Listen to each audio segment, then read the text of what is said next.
현재 서울에 거주 중인 60대 후반의 여자입니다. 이제는 가을이 제대로 무르익은 것 같아요. 가을이 되면 언제나 남편과 함께 단풍놀이도 가고 이곳저곳 다니면서 사진을 참 많이 찍었습니다.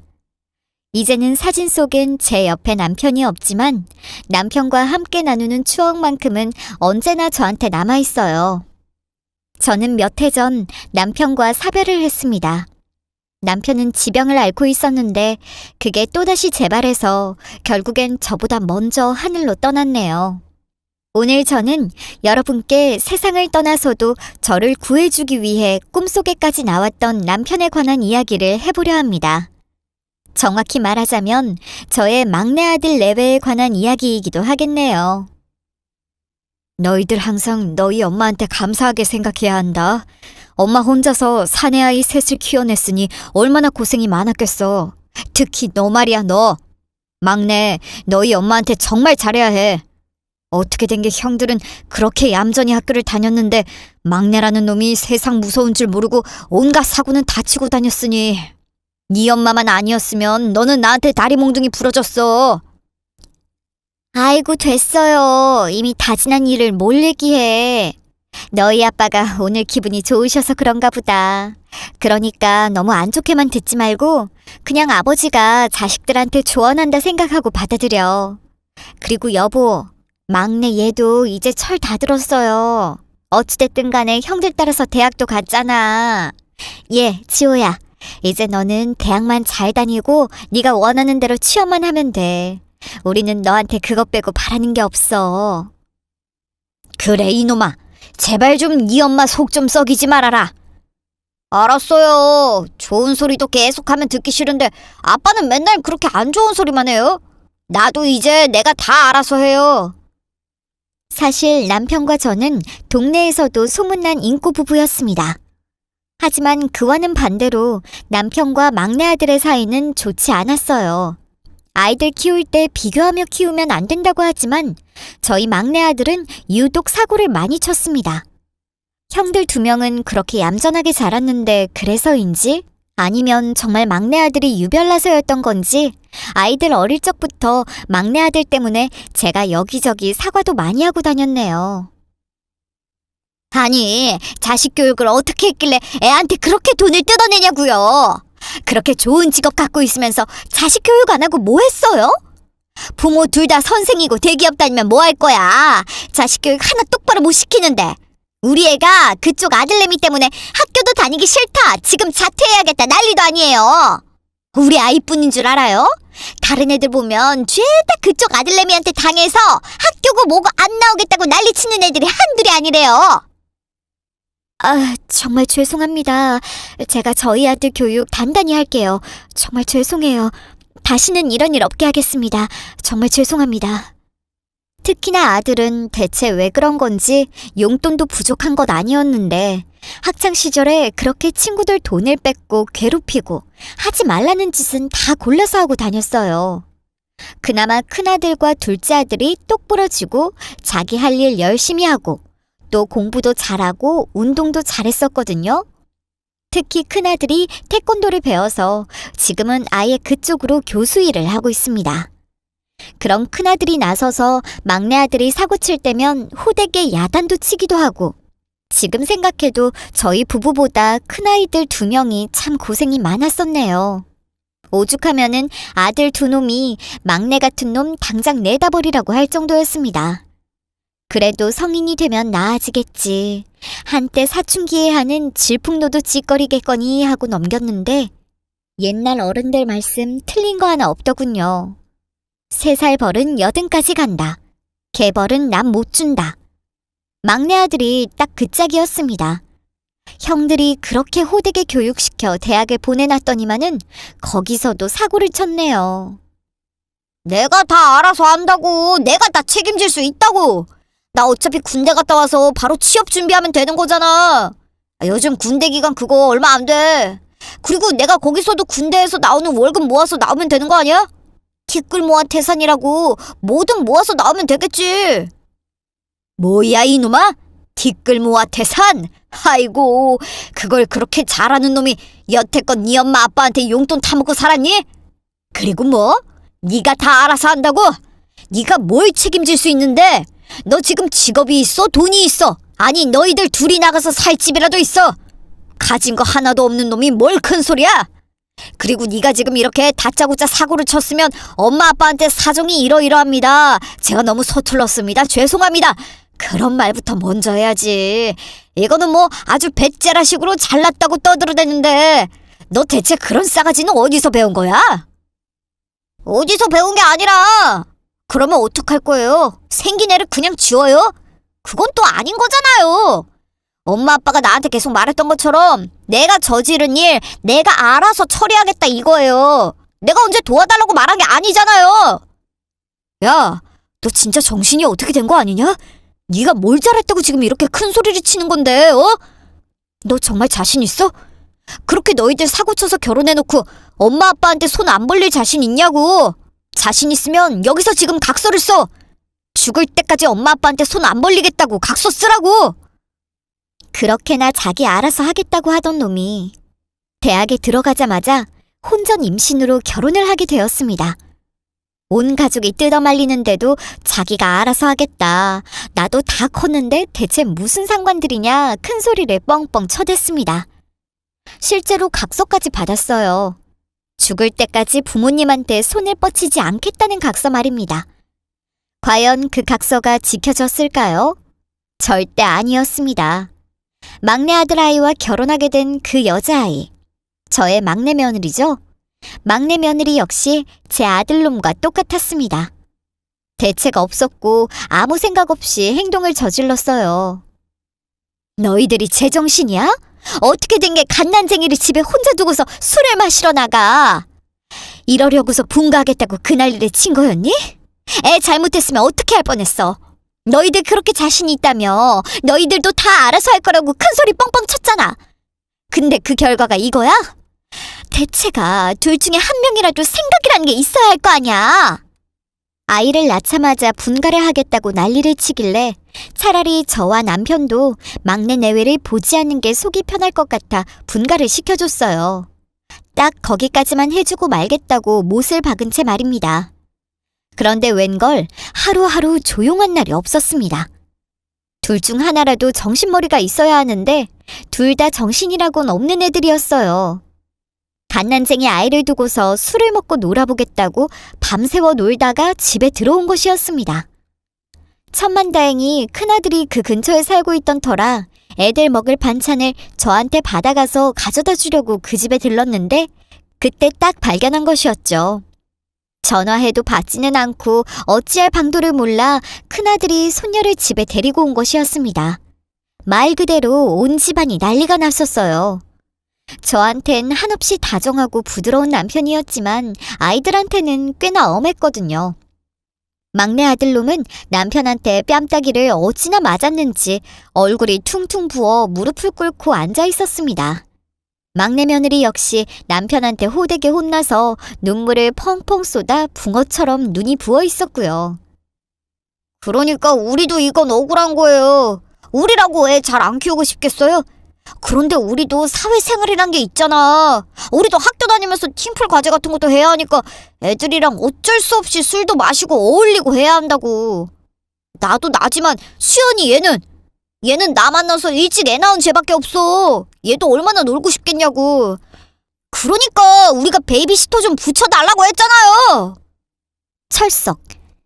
막내 아들 녀석의 말 같지 않은 소리를 듣던 둘째 아들이 그대로 자리에서 일어나 막내 동생 뺨을 때렸습니다. 남편이나 저나 말리지 않았어요. 오히려 저는 남편이 막내 아들을 때리지 않은 게 다행이라고 생각을 했죠. 아마 남편한테 더 맞았다가는 막내 아들 녀석은 이미 이 세상 사람이 아니었을 겁니다. 정말이지 별의별 일로 사람 속을 다 썩인 녀석이었어요. 그 와중에 막내 며느리의 부모님들 역시 만만치 않은 사람들이었습니다. 이런 말 하기 좀 뭐하지만 딸아이 가지고 마치 장사를 하려고 하는 사람들 같았거든요. 남편은 살아있는 동안 막내 며느리의 부모님, 그러니까 저희한테는 사돈들이죠. 사돈들과 사이가 좋지 않았습니다. 저 역시도 웬만하면 그쪽 부모들과 엮이지 않으려고 했었어요. 저희 부부가 사돈네와 사이가 안 좋아진 데에는 또 다른 결정적인 사건이 있었습니다. 때는 저희 큰아들 내외가 결혼할 때였어요. 아이고, 우리 사돈은 참 좋으시겠어요. 막내 아들내가 일찍 결혼해서 애 낳아서 잘 키우고 있고, 둘째 아들내도 결혼했고, 이제 큰아들까지 결혼시키셨으니 더 걱정할 일도 없으시겠네요. 아이, 그나저나 우리 수연이는 결혼식 때 배가 뿔뚝 나와서 드레스 입었었는데, 큰 며느리님 보니까 참 예쁘네. 신부가 결혼식장에서 예뻐야 하는 건데 우리 수연이는 어쩌다가 애를 덜컥 가져서. 이래서 딸 가진 부모들이 피해 입는 거라니까요. 사고는 둘이 친 건데 손가락질은 여자 혼자 받잖아요. 그때 애들 결혼식 때도 사람들이 죄다 우리 수연이 뒤에서만 수근수근하고, 이게 참 그런 거예요. 아이고, 누가 그렇게 수근거렸다고 그러세요. 원래 우리나라 사람들 남 얘기하는 거 좋아하잖아요. 애들끼리 지금처럼 살면 됐죠. 수연이랑 지호가 자기네들끼리는 사이가 좋잖아요. 사이가 좋다고 해도 우리 수연이가 애가 성격이 좋고 속이 깊어서 그런 거지. 아마 마음속으로는 오늘 자기 형님들 여자가 식장에 들어서는 거 보면 속상해할걸요?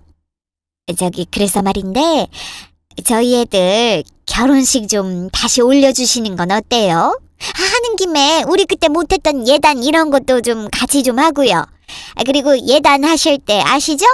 솔직히 지호랑 우리 수연이 결혼한 거 있어서 손해본 쪽은 저희 수연이에요. 아시죠?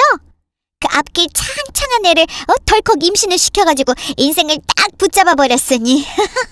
하기사 이제는 잘 살고 있으니까 이 얘기는 더 안 꺼낼 건데, 아유 모르겠다. 간단히 말하자면 저희한테 손해배상식으로 좀 마음을 써달라는 그 말이에요. 요즘 세상에는 아들 가진 부모가 죄인이라고. 저희 딸이 그쪽에 귀한 손녀 놔드렸으니까 그에 대한 보상을 좀 해달라 이 말이죠.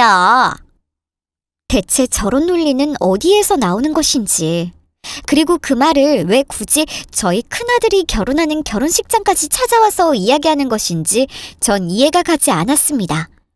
저도 사람인데 아무리 아무렇지 않은 척 하려고 해도 저쪽에서 먼저 손해를 봤네, 어떻네 이야기를 하니 참을 수가 없었습니다. 아니, 대체 보상은 무슨 말씀이신 거고 손해는 또 어디서 나오는 논리예요?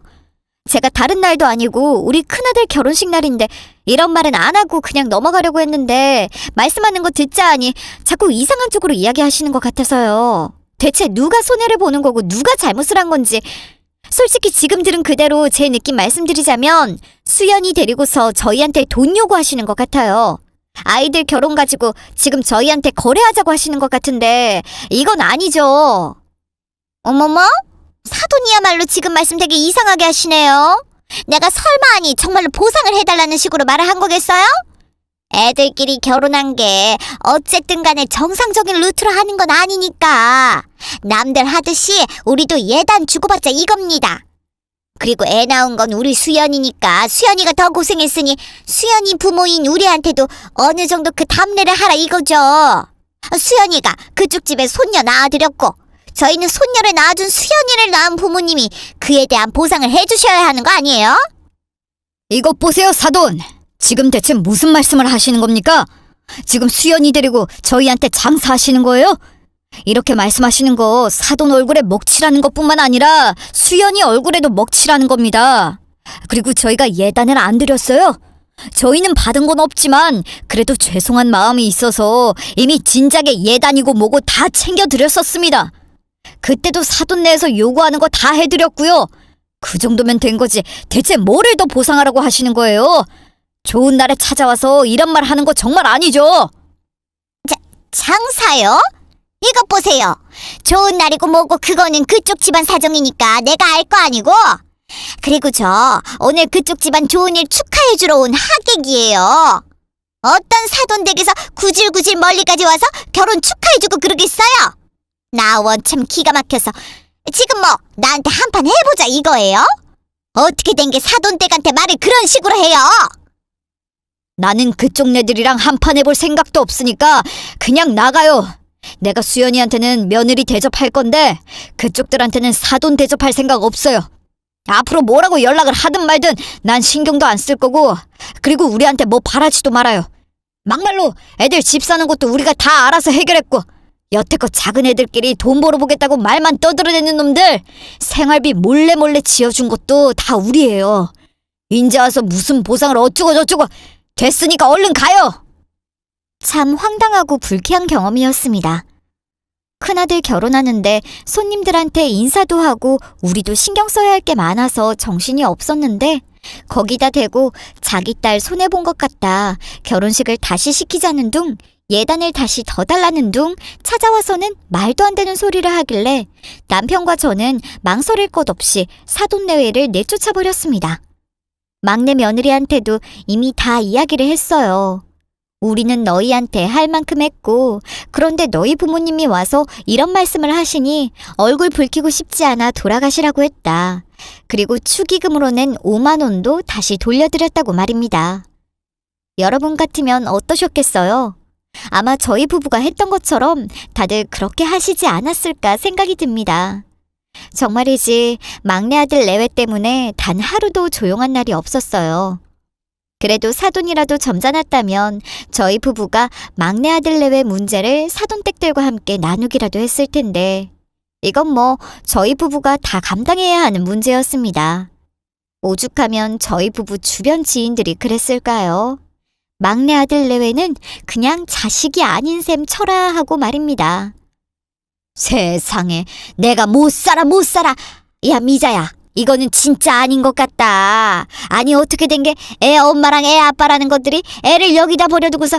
아휴, 네 남편은 뭐래? 네 남편 성격상 가만두지 않았을 것 같은데. 애들 아빠는 당연히 난리지. 내가 정말 전생에 무슨 죄를 지었나 싶다. 오죽하면 내가 그런 생각도 했어.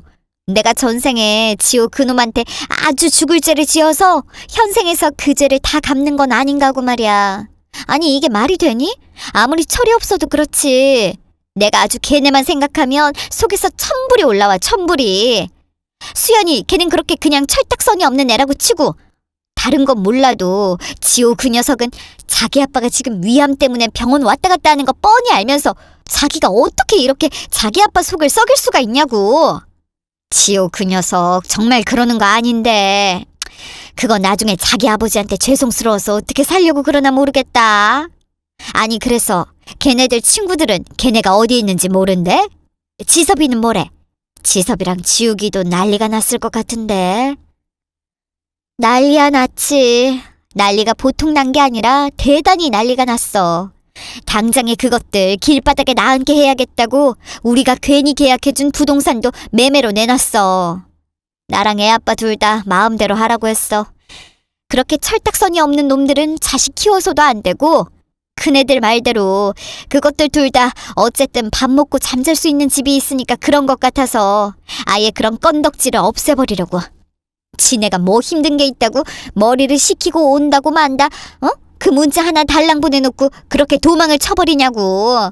아유, 내가 아주 애들 아빠 아픈 와중에 얘네까지 이러니까 나까지 큰 병 걸릴 것 같아. 때는 남편에게 처음으로 위암이 발병됐을 때였습니다. 아픈 남편한테 어떻게든 신경 쓸 일 없게 만들어주려고 온 가족이 노력하고 있었는데, 막내 아들 내외는 그 와중에 대형 사고를 또 쳤습니다. 대체 자기네가 사는 게 뭐가 그렇게 힘들고 버겁다고 장문의 메시지 하나 달랑 남겨놓고는 요즘 말로 치면 잠적을 하여 버렸죠. 지금도 그 문자 내용을 가지고 있습니다. 여러분들에게도 그 내용을 간략히 말씀드리겠습니다.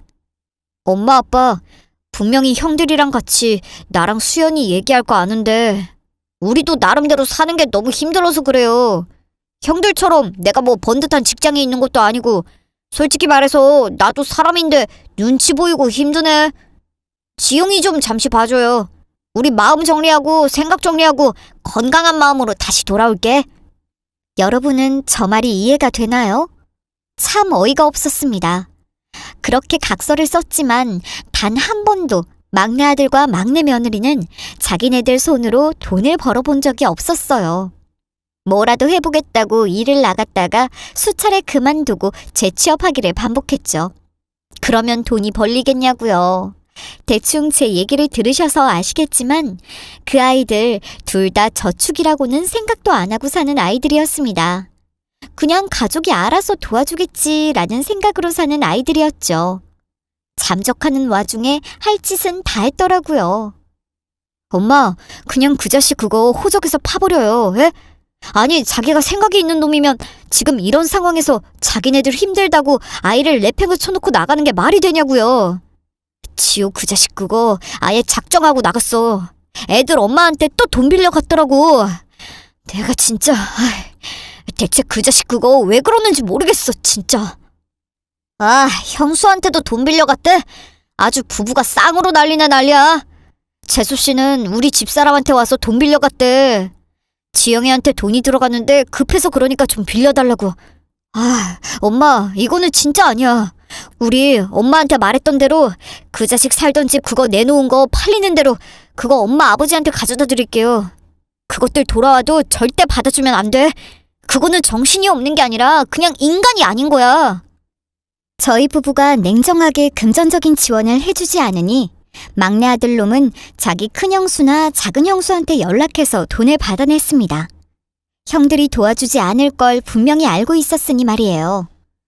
지금도 큰 며느리랑 작은 며느리한테 그때 얘기만 나오면 너무 미안해 죽겠습니다. 그런 놈들이 그렇게 편하게 생활을 해놓고 정신적으로 힘들다고 여행을 갔네요. 소녀 아이만 우리 집에 남겨놓고서 말입니다. 온 집안 식구들을 다 힘들게 해놓고는 자기네 두 사람 편해지자고 도망을 친 것이었어요. 남편은 직접 나서서 막내 아들에게 문자를 보내두었습니다. 음성 녹음도 말이죠. 너는 지금 이 순간부터 내 자식 아니고 네 엄마 자식 아니다. 네 형 동생도 아닌 거야. 알겠어? 네가 네 입으로 그랬었지. 너희 다 컸고 알아서 잘 살 거라고. 이게 잘 사는 거냐? 다른 것도 아니고 너희 핏줄인 지영이 버려두고서 너희 살겠다고 도망치는 게? 지영이 어미도 옆에서 듣고 있을 테니 내가 제대로 말하마. 너희 앞으로 우리 집 문지방도 못 넘는 거다. 너희가 먼저 인연 끊겠다고 한 짓이야. 지영이는 사돈댁에 데려다 두마. 너희가 알아서 해. 자식 가진 부모님들은 다 알고 계실 겁니다. 부모 입장에서 자식한테 저렇게 모진 말을 한다는 것이 얼마나 가슴이 찢어지는 일인지 말이에요. 막내 아들놈에게 음성 메시지까지 남긴 그날, 남편과 저는 밤새 서로를 부둥켜 안고 울어야만 했습니다. 수십 년 남편과 함께 살아오면서 남편이 그렇게 소리내 우는 걸 처음 보았네요. 4배 아파 낳은 자식이지만 그날만은 막내 아들놈이 참 원망스러웠습니다. 부모로서 자식을 그렇게나 원망할 수 있을까 싶을 만큼 막내 아들을 원망했어요. 어쩌면 아픈 아빠에게 이런 상황을 겪게 하나 싶어서 말입니다. 항암 1차, 항암 2차, 항암 그리고 또 항암. 항암 치료가 길어지면 길어질수록 남편은 작아지기 시작했어요. 위암으로 인해 하루하루 살이 빠져가고 태산 같던 남편의 어깨가 한없이 작아지는 걸 그저 바라볼 수밖에 없었죠. 하지만 남편은 저보다 더 강했습니다. 남편은 다가오는 죽음에 대해서 저와는 달리 의연하고 이성적으로 바라보려 노력하고 있었거든요. 막내 아들 내외가 잠적하고 수개월이 지났을 즈음 남편은 저를 데리고서 변호사 사무실로 향했습니다. 여보, 내가 이런 말 꺼내는 거 당신이 싫어하는 거 아는데 내가 다른 애들은 몰라도 지호 그 녀석 무서워서 서류 정리는 좀 해놔야 할 것 같아. 그 녀석 그거 보나마나 나 세상 뜨고 나면 당신한테 가진 거 다 뺏어올 놈이야. 내가 그 꼴은 절대 못 보지. 내 앞으로 되어 있던 거 그거 다 당신 앞으로 돌려. 아무리 내 새끼들이라고 해도 부모가 가진 거 없으면 부모 나이 들었을 때 대접도 안 한 놈들이 태반이라잖아. 물론 큰 놈들이야 내가 믿지만 지호 그 녀석은 내가 절대로 못 믿겠어. 막내 아들 내외의 잠수가 남편에게도 큰 충격이었던 건지 남편은 모든 재산을 다 제 앞으로 돌려놓았습니다. 자기가 생각하기에는 저보다 지병을 앓고 있는 자기가 세상을 먼저 떠날 것 같다고 하더군요. 그러면서 모든 재산을 다 돌려놓았죠. 나이 들어서까지 부모 대접 받고 싶으면 가진 게 많아야 한다면서 말입니다. 차마 그런 소리 말라고 이야기할 수가 없었어요. 제가 보기에도 남편과의 시간이 얼마 남지 않았음이 느껴졌으니 말입니다. 그렇게 남편은 당신이 세상을 떠나고 남겨질 저를 위해 하나하나 준비를 해주었어요. 그리고 남편은 자기가 이야기했던 것처럼 저보다 먼저 너무나 빨리 세상을 떠났습니다. 그리고 그제야 막내 아들 내외가 나타났어요. 남편의 장례식장에 말입니다. 네가 어디라고 여기를 와? 니들이 여기가 어디라고 오냐고. 네 아버지가 너 때문에 얼마나 속을 끓였는데. 얼마나. 나가. 네가 여기를 왜 와? 왜? 이제 아버지 돌아가시고 나니까 네 몫이라도 챙기려고 왔냐? 그래? 재수 씨도 마찬가지예요. 참, 둘 다 대단들하네. 양심이 있어야지, 양심이.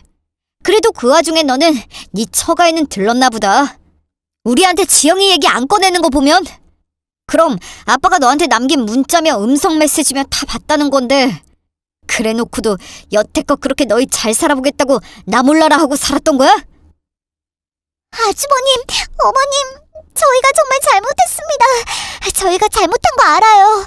어머니, 아버님 얼굴 뵙기가 너무 무서워서 차일피일 미루다가 이제야 왔어요. 정말 잘못했습니다. 다른 건 몰라도 앞으로 어떤 일이 있든 간에 저희가 어떻게든 어머님, 아버님께 잘못한 거 다 갚으면서 살게요. 정말 잘못했습니다. 엄마, 내가 아빠 마지막 얼굴도 못 보고 아빠랑 인사도 제대로 못하고 나 엄마한테라도 제대로 효도 못하면 나 정말 평생을 죄책감 안고 살아야 할지도 몰라. 내가 정말 잘못했어. 수연이 말대로 우리 둘이 엄마한테 그동안 잘못했던 거 그거 평생을 다 갚으면서 살게. 제발 한 번만 다시 받아줘. 형들, 내가 정말 잘못했어. 정말로 마지막으로 한 번만 나 용서해주라. 내가 정말 잘못했어. 막내 아들 내외는 장례식장에 나타나 사흘 내내 무릎을 꿇고 있었습니다. 자신들이 저지른 잘못에 대해서 책임질 테니 한 번만 믿어달라면서 말이에요. 저는 장례식이 끝나고 나서도 막내 아들 내외의 연락을 일절 받지 않았습니다. 내 자식임에도 불구하고 막내 아들에 대해서 마음이 다치고 말았거든요. 솔직히 제가 그렇게까지 매몰차게 굴면 막내 아들 내외도 제 풀에 지쳐서 그만두겠거니 했습니다. 늘 그렇듯 말이에요. 하지만 이번엔 달랐죠. 어머니, 식사는 하셨어요? 혼자 드시면 입맛 없으실 것 같아서 제가 반찬 좀 챙겨왔어요. 지호가 그러는데 어머님이 장조림 좋아하신다고 하셔서요. 제가 잘한 것인지는 모르겠는데 일단 유튜브 보고서 열심히 따라해봤거든요. 한번 드셔보세요. 막내 며느리는 혼자 있을 제가 걱정된다면서 반찬이며 제가 좋아하는 음식을 챙겨서 집에 찾아오기 시작했습니다. 혼자 밥을 먹으면 입맛 없지 않겠냐. 어머니 이렇게 날이 좋은데 집에만 계시면 너무 심심하지 않냐 하면서 말입니다. 하지도 않던 짓을 하기 시작했어요. 그때도 저는 뭐 얼마나 가겠나 알아서 나가 떨어지겠지 하고 말았습니다. 안 하던 짓을 하던 건 막내 며느리뿐만이 아니었어요. 엄마, 이거 내가 처음으로 제대로 번 돈이야. 아빠 살아계실 때 내가 이렇게 했었으면 좋았을 텐데 내가 그때는 정신이 나갔었어. 내가 지난번에 얘기했었잖아. 정말로 어떻게든 해서 엄마 아빠한테 우리가 잘못한 거 다 갚을 거라고. 어디다 써도 좋으니까 이 돈 엄마가 받아주면 좋겠어서 왔어. 내일은 수연이가 엄마가 좋아하는 잡채에서 온다고 했으니까 집에서 수연이랑 같이 밥 먹어. 엄마 얼굴 살 너무 빠졌다. 형들한테도 나 잘하고 있으니까 너무 걱정하지 마. 나 갈게. 야, 지호야. 이거 가져가라. 오늘 밖에 나갔다가 지영이 생각나서 사왔어. 가져가서 지영이 줘. 얘가 분홍색 좋아하잖니. 얼른 가라. 피곤하겠네. 애써 모른 척하고 절대 마음을 열지 않으려 했지만 막내 아들 내외의 노력을 보면서 그 마음을 굳게 먹을 수는 없었습니다. 어떻게든 잘해보겠다고 아등바등 일하며 그 돈을 제게 가져다주는 아들을 보면서 많이 변한 건 아닐까 생각하게 되었어요. 그렇게 저는 또다시 막내 아들 내외에게 마음을 열게 되었습니다. 앞으로 무슨 일이 펼쳐질지 모르고서 말이에요. 다시금 막내 아들 내외와 가까워지기 시작하면서 막내 며느리는 제게 이전과는 다를 정도로 살갑게 굴기 시작했습니다. 심지어는 함께 살고 싶다는 제안까지 했어요. 아유, 아니야, 됐어. 그건 나도 너무 불편해서 싫어. 내가 무슨 꼬부랑 할머니가 된 것도 아니고. 나도 이제 너희 시아버지 돌아가신 그거에 적응해야지. 내가 언제까지 자식들 걱정하게 할 필요는 없잖니. 그렇게까지 할 필요 없어. 에이, 어머니 그래도요. 큰형님이랑 둘째 형님 두 분 다 일 때문에 바쁜데 제가 어머니 옆에서 같이 지내면서 있으면 좋을 것 같아서요. 지영이도 어머님이랑 있으면 우는 일도 많이 없고 저도 좋아서 그래요. 괜찮다니까는. 너희 둘이서 지영이 예쁘게 잘 키우면서 살아. 그런 거 보는 것만으로도 나는 좋다. 그리고 이렇게까지 자주 안 와도 괜찮아. 내가 무슨 어린애도 아니고 말이야. 네 시아버지가 나 혼자서 잘 지내게 이것저것 다 정리해두고 갔어. 그러니 너무 걱정하지 말고 너희도 지영이랑 같이 시간 보내. 그 어린애가 니들 없는 몇 개월 동안 얼마나 힘들었겠니? 어린애라고 해도 알 거 다 알고 부모가 옆에 있는지 없는지도 다 아는 거야. 알겠니? 어머님 말씀 뭔지는 알겠는데 저랑 그이랑 둘 다 마음이 안 편해서 그래요. 그러면 저희가 어머님 댁 근처로 이사를 올게요. 어차피 지금 저희가 집을 갖고 있는 것도 아니고 월세로 구해서 사는 거니까 얼마든지 이사할 수 있어요. 아, 절대로 예전에 저희 살던 집 가지고 이런 말씀 드리는 거 아니에요. 어머니, 정말로 그냥 순전히 어머님 옆에서 가까이 살고 싶어서 생각한 거였어요. 그래, 네가 그거 가지고서 얘기한 거 아닐 거로 생각한다. 그리고 내가 니들이랑 이렇게 다시 잘 지내보려고 하고 있다마는 내 마음이 완전히 예전으로 돌아간 거 아니야. 그건 꼭 인지하고 있어라. 굳이 함께 살지 않아도 괜찮다는 저의 만류에도 불구하고 막내 아들 내외는 굳이 제가 걱정된다면서 함께 살기를 원했습니다. 저는 그걸 원치 않았고요. 물론 평생을 함께해오던 남편의 빈자리가 무척이나 크게 느껴졌지만 그 빈자리를 자식으로 채우고 싶지 않았습니다. 이미 결혼을 한 이상 자식은 더 이상 내 품 안의 자식이 아닌 한 가정의 일원으로 나가게 된 것이라고 생각을 하고 살았으니 말이에요. 하지만 아들 내외는 포기할 생각을 안 했고 기어코는 제가 사는 우리 집에서 걸어서 10분 거리밖에 되지 않는 곳으로 집을 얻어 살기를 시작했습니다. 엄마, 지우 그 자식 뭐 다른 생각이 있어서 온 거는 아니겠지? 이렇게 말하면 이상한 거 알지만 사람이 갑자기 죽을 때가 된 것도 아닌데 그렇게 바뀌기가 쉽지 않잖아. 그렇게 엄마 아빠가 문자며 전화를 해도 받지도 않고 음성 메시지까지 확인하고도 꿈쩍도 안 했던 놈인데 아무리 아버지가 돌아가셨다지만 갑자기 이렇게 바뀐다고? 나는 그것도 이해가 안 돼. 형 말 틀린 거 없는 것 같아, 엄마. 혹시라도 뭐 이상하다 싶으면 우리한테 바로 말해줘요. 나랑 형이야 지호 그놈이 제정신 차렸으면 하는 바람이 가장 크지만 정말로 만약에라도 어떤 마음인지는 모르는 거니까. 물론 큰아들과 작은아들은 걱정을 놓지 못했어요. 아이들 말이 마냥 틀린 것은 아니었죠. 절대로 그렇지 않을 거라고 생각을 하고 있었지만 저도 마음 한켠에는 막내 아들이 대체 갑자기 왜 저럴까라는 생각을 하고 있었거든요. 어쩌면 저도 모르게 그런 불안감을 느끼고 있어서 막내 아들 내외가 살갑게 굴려 다가오는 것도 밀어냈던 것인지 모르겠네요. 물론 저의 그런 염려에도 불구하고 막내 아들 내외는 여전히 제게 살갑게 굴어댔습니다. 이틀에 한 번꼴로 놀러오던 막내 며느리가 나중에 가서는 하루에 한 번씩은 무조건 우리 집에 와서 한참은 있다 갔죠. 그렇게 안도의 날 또는 불안의 날이 하루하루 지나가고 있던 어느 날이었습니다. 여보, 오늘은 기분이 좀 어때? 장례를 치르고 나서 한 번을 꿈에도 얼굴을 보여주지 않던 남편이 꿈에 나타난 것이었어요. 제 생일 바로 전날 말입니다. 너무나 반가웠고 꿈에서도 눈물이 쉴 새 없이 흘렀네요. 그토록 보고 싶던 남편의 얼굴과 목소리를 바라보고 들을 수 있는 그 순간이 정말 기뻤죠. 꿈에서 남편에게 참 많은 것을 물어보았습니다. 여보, 어때? 거기서 몸은 안 아픈 거야? 당신 안 외로운지 무섭지는 않은지. 나랑 애들이 정말 많이 생각해. 우리 가족들 단 한순간도 당신 생각 안 한 적 없어.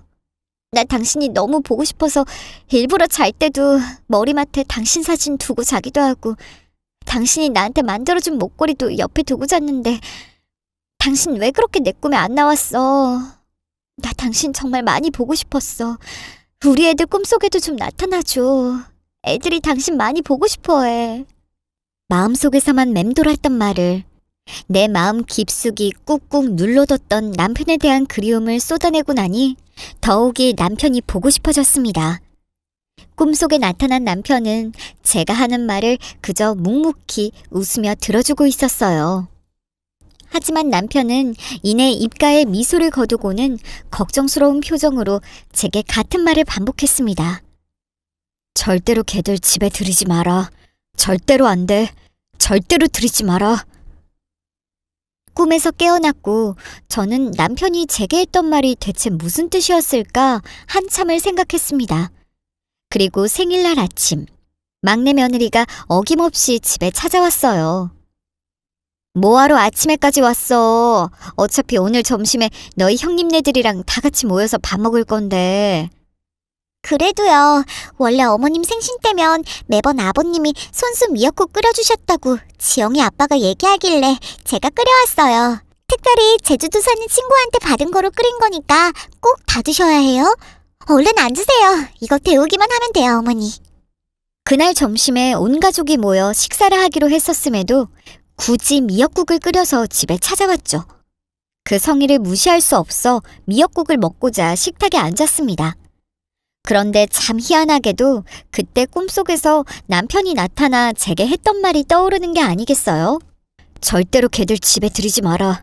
절대로 안 돼. 절대로 들이지 마라. 저와 함께 밥을 먹겠다면서 자기 것과 제국을 나란히 떠서 식탁에 놓은 막내 며느리가 화장실에 간 사이에 저는 국그릇을 바꿔두었습니다. 제 앞에 놓여있던 국을 며느리국과 바꾸었죠. 벼랑간 떠오른 꿈속 남편의 말이 제 목숨을 구하게 될 거라고는 저는 상상도 못했습니다. 국을 바꾸고 난 뒤 며느리는 아무렇지 않았어요. 문제는 온 가족이 모인 점심 식사 자리에서 벌어졌죠. 자기야! 수연아! 너 왜 이래? 119 좀 불러봐요! 119! 수연아! 어머, 얘가 갑자기 왜 이래? 얘 수연아, 정신 좀 차려봐, 너희는 뭐하니? 얼른 내 손발이라도 좀 주물러봐. 이게 갑자기 무슨 일이야? 분명 멀쩡하게 식사 자리까지 운전해서 잘 도착했던 며느리가 음식이 나오기도 전에 이상 증세를 보이기 시작한 것이었습니다. 표정이 잘 안 지어진다길래 농담인 줄로만 알았는데 순식간에 팔다리가 마비 증세를 보이며 막내 며느리는 그대로 의자에서 미끄러져 넘어졌어요. 표정의 변화는 하나도 없는데 호흡이 점점 약해지는 게 느껴졌죠. 난리가 났었습니다. 구급차에 실려서 병원으로 향했어요. 저와 막내 아들이 구급차에 올랐고 나머지 식구들은 자가용으로 뒤따라오기로 했죠. 보호자분, 혹시 환자분이 평소에 지병을 앓고 계셨나요? 사소한 거라도 다 말씀해 주셔야 합니다. 구급대원은 병원으로 이송하면서 이것저것 물어보았어요. 막내 며느리는 앓고 있는 지병이라고는 없었습니다. 아무리 생각해도 갑작스럽게 쓰러질 이유가 없었어요. 그런데 순간 막내 아들이 사색이 되면서 이야기를 하더군요. 보고독을 먹은 것 같아요. 보고독이요. 네, 남편이 제 꿈에 나왔던 이유가 여기에 있었어요. 보고독. 막내 며느리가 저를 챙겨주겠다고 끓여왔던 그 미역국에 힌트가 숨어 있었습니다. 제 앞에 내려놓았던 그 국그릇에는 보고독이 들어있었던 거였어요. 그런데 제가 국그릇을 바꾸는 마당에 보고독이 든 미역국을 막내 며느리가 먹게 된 것이었죠. 모든 진실을 알게 된 뒤 저는 아무런 생각도 할 수 없었습니다. 만약 이 구급차 안에 구급대원이 없었다면 막내 아들이 나를 해치지 않았을까? 하는 생각까지 들었어요. 다행히 막내 며느리는 정말 간발의 차로 생명을 구할 수 있었습니다. 물론 병원 신세를 한동안 져야 했죠. 그리고 네가 사람이야? 네가 사람이냐고 이 미친놈아! 네가 뭔데? 너희가 뭔데 엄마한테 그따위 짓거리를 하려고 했어? 너희가 뭔데? 너희가 어떻게 이래? 남도 아니고 엄마한테 네가 어떻게 그럴 수 있어? 네 마누라가 그러려고 했더라도 네가 말렸어야지. 그걸 네가 같이 해? 네가 사람이야? 막내 아들 놈이 큰아들과 작은아들에게 자수하였죠. 제게 보거독이 든 미역국을 먹이려고 했던 이유는 재산 때문이었습니다. 제 앞으로 모든 재산이 갔다는 걸 알고 그런 짓을 벌였다고 하더군요. 당연히 큰아들과 작은아들은 눈이 제대로 뒤집힌 채 막내를 쥐잡듯이 잡으려 했습니다. 저는 그 자리를 벗어났어요. 더 있다가는 손발이 떨려서 저도 병원 신세를 질 것만 같았거든요. 결국엔 큰아들과 작은아들은 막내 아들을 고소했습니다. 막내 아들이 경찰서에 가서 자수했지만 그걸로 부족하다며 고소를 했어요. 그리고 제게 접근하지 못하도록 접근 금지 신청까지 했습니다. 살다 내가 내 자식한테 생명의 위협을 받게 될 거라고는 생각을 못했는데 사람 일이라는 게 참 어떻게 될지 모르는 것 같네요. 지금 저는 막내 아들 내외와 일절 연락도 하지 않고 얼굴도 보지 않고 지내고 있습니다. 제게 직접 독을 먹이려 했던 막내 며느리는 실형 선고를 받아 복역 중인 상태고요. 막내 아들 놈은 아직 형 집행전이라고 하는데 아마 실형을 받을 것 같다며 큰아들이 제게 이야기를 해주었습니다. 그 소식을 듣고 저는 아무 말도 하지 않았어요. 제가 무슨 말을 해야 할지 모르겠더라고요. 그저 남편이 내 목숨을 살려준 것에 감사해야 하며 다시 놀라고 상처받은 내 마음을 돌보는 중입니다.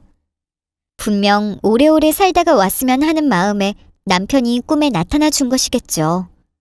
저를 지켜준 남편을 위해서라도 앞으로 남은 인생은 어떻게든 행복하고 건강하게 살아보려고 합니다.